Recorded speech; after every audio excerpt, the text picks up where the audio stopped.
Hello students, welcome to your mathematics YouTube channel maths miracle. जैसा कि आप जानते हैं हम लगातार मैथ्स मिरेकल पे मैथ्स की सीरीज चला रहे हैं क्लास 12 के लिए।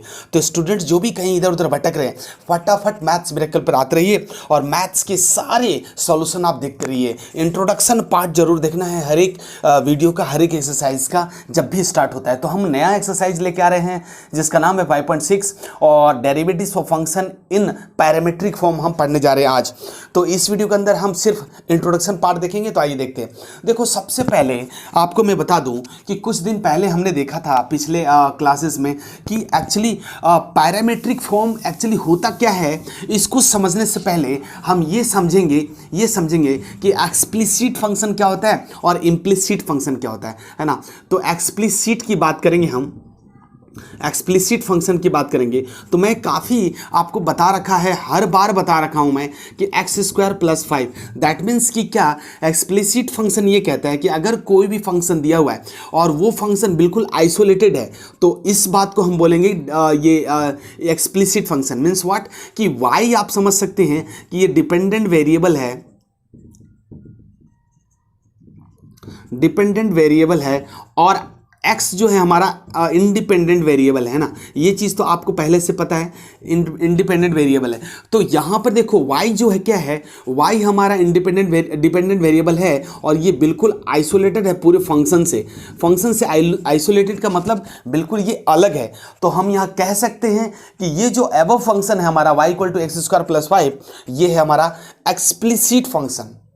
समझने में कोई डाउट नहीं है और कोई आसानी नहीं है क्योंकि मैथ्स मिरेकल आपको अपनी लैंग्वेज में बताता है। इसी तरह से अगर मैं बात करूं स्टूडेंट्स इम्प्लिसिट फंक्शन है ना, इम्प्लिसिट फंक्शन, तो इम्प्लिसिट फंक्शन के लिए देखो जस्ट इसका उल्टा। जैसे कोई एग्जांपल मैं ले लेता हूं xy = sin x और +9। तो देखो यहाँ पे हम ये कह सकते हैं कि ये जो है y जो है आपका डिपेंडेंट वेरिएबल है, मतलब x की वैल्यू पुट करो y निकलेगा, x की वैल्यू पुट करो y निकलेगा। लेकिन यहाँ पे आप ये बिल्कुल कह ही नहीं सकते कि x डिपेंडेंट है कि y डिपेंडेंट है, क्योंकि अगले फंक्शन में आपको कुछ भी क्लियर नहीं हो पा रहा है। यहाँ पर तो हम कह सकते थे कि x डिपेंडेंट ऑन y, कहने का मतलब है कि y हमारा डिपेंडेंट वेरिएबल है x पे, x की वैल्यू पुट करो y निकलेगा। बट यहाँ पे हम पूरी तरह क्लियर होकर नहीं कह सकते कि यहाँ पे x सेपरेट है कि y सेपरेट है, यानी x आइसोलेटेड है यानी y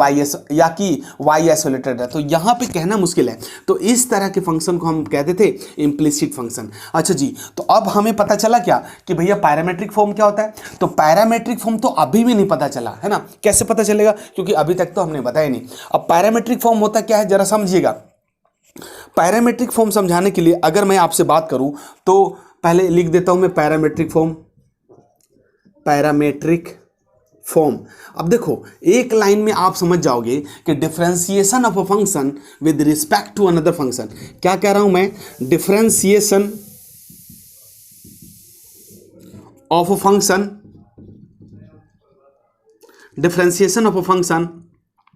with respect to another function,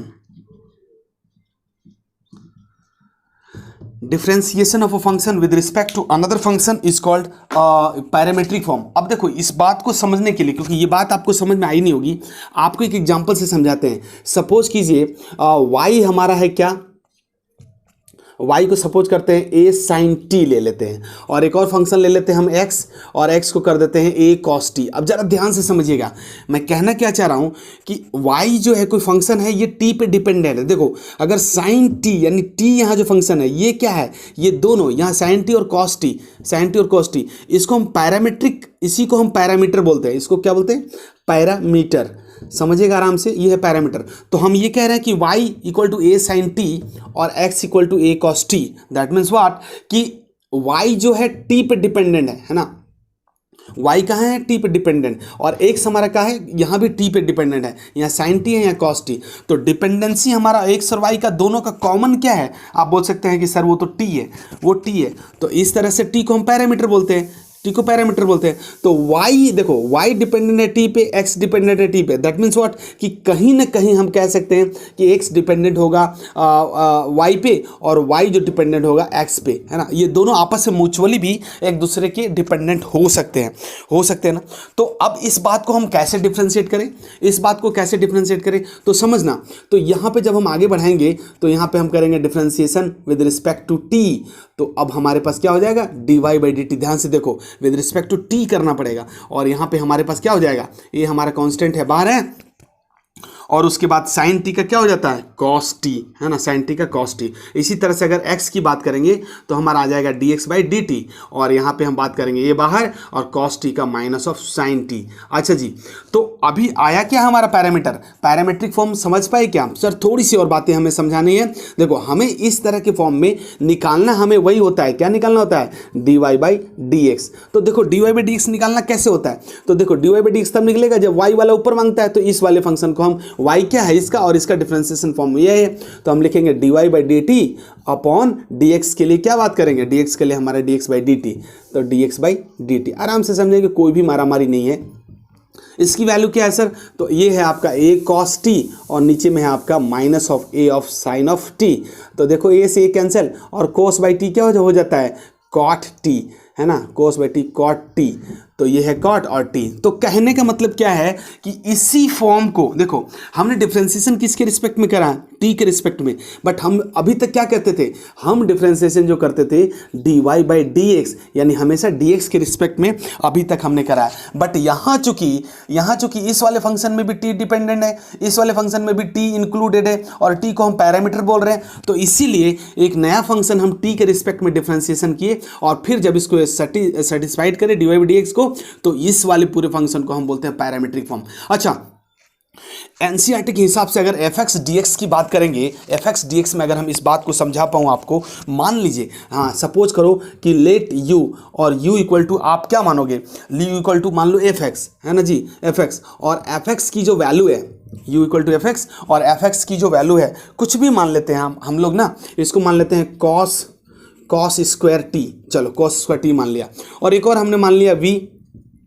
v को हमने कर दिया gx, है ना, v को क्या कर दिया gx, और gx की जो वैल्यू हमने दे दी, यहाँ पे साइन कर देता हूँ, साइन स्क्वायर t। अच्छा, तो अब देखो, अगर मुझे कहा जाए कि इसकी पैरामेट्रिक फॉर्म में डिफरेंशिएशन निकालो, तो हम कैसे निकालेंगे, तो देखो हम आगे निकालते हैं इसको कि fx का, देखो d of f of x, यानी अपॉन d ऑफ, डिफरेंशिएशन कर रहा हूँ, और एनसीईआरटी ऐसे बोलता है, ये मैं नहीं बोल रहा हूँ। तो देखो ये कितना खतरनाक फॉर्म हो गया, है ना, ये कितना खतरनाक फॉर्म हो गया।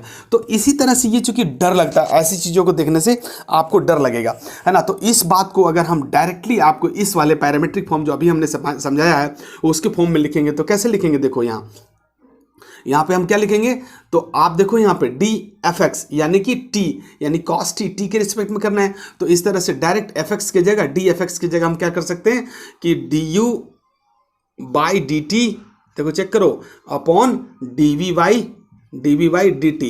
अब देखो स्टूडेंट्स क्या करते हैं, हमारे क्लास 12 वाले, वो डी टी से डी टी को काट देते हैं ना, यहाँ से डी टी और डी टी काट देते हैं, बट याद रखो ये अलग है, ये फंक्शन अलग है, क्योंकि ये जो डिफरेंशिएशन है यू के रिस्पेक्ट में, यू का डिफरेंशिएशन करा आपने टी के रिस्पेक्ट में, तो ये D u by d T एक पूरा का पूरा कंप्लीट पैकेज है, तो इसको आप डिलीट करने की कोशिश बिल्कुल नहीं करेंगे, है ना।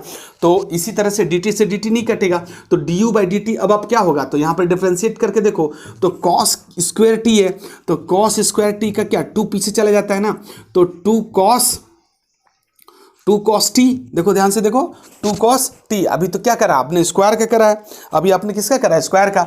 अब जब स्क्वायर खत्म होगा तो कॉस टी मिलेगा, और कॉस टी का तो आपका डिफरेंशिएशन पता ही है, साइन टी, ये तो आप बचपन से करते आ रहे हैं। इसी तरह से साइन का क्या हो जाएगा, साइन का हो जाएगा 2 साइन टी, है ना, पहले पावर का हुआ, अब साइन का होगा, साइन का क्या हो जाएगा, कॉस ऑफ टी। अच्छा जी, 2 से 2 कैंसिल, और क्या हो जाएगा, कॉस से कॉस कैंसिल, और साइन से साइन कैंसिल, साइन से साइन कैंसिल, तो क्या मिला आपको -1, चेक कर लो -1।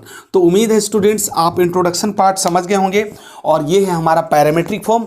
फाइनल बात अगर मैं एक लाइन में कहा है हमने कि पैरामेट्रिक फॉर्म क्या होता है, एक बार रिवाइज करवा देता हूं कि पैरामेट्रिक फॉर्म क्या होता है, differentiation of a function with respect to another function. हमने क्या करा, डिफरेंशिएशन करा इस फंक्शन का, लेकिन अनदर फंक्शन टी के रिस्पेक्ट में करा। आप देखो ध्यान से, differentiation of a function with respect to another function is called parametric form, is called parametric form. कहने का मतलब कि y का डिफरेंशिएशन करोगे तो ऐसा नहीं x के रिस्पेक्ट में करोगे, एक और जो फंक्शन जो इन दोनों में इंक्लूड है उस फंक्शन के लोग आपको डिफरेंशिएशन करना है। तो वो फंक्शन क्या है, t है, तो dy/dt और जो भी रिजल्ट आया। इसी तरह से x का करेंगे तो dx/dt जो रिजल्ट आएगा। फिर दोनों को क्या, पैरामीटर फॉर्म हमारा y है तो dy/dx मुझे चाहिए होगा, तो y का क्या होता है dy/dt हमने यहाँ निकाला हुआ है, और x का क्या हो जाएगा dx का dx/dt यहाँ पे हमने पुट करा, और अब दोनों की वैल्यू पुट करके आंसर। तो इसी टोटल बात को हम आपको बोलते हैं कि ये पैरामेट्रिक फॉर्म है। तो ये क्या है, ये कहाँ मिलेगा, ये डिफिनेशन कहीं मिलेगा क्या, नहीं, ये डिफिनेशन हमने खुद से बताया आपको ताकि आपको याद रखे कि differentiation of a function with respect to another function, function को डिफरेंशिएट करो अनदर फंक्शन के हिसाब से। तो उम्मीद है आपको ये सारी बातें क्लियर हो गई होगी। तो इस वीडियो के अंदर इतना ही, आइए एक्सरसाइज शुरू करते हैं।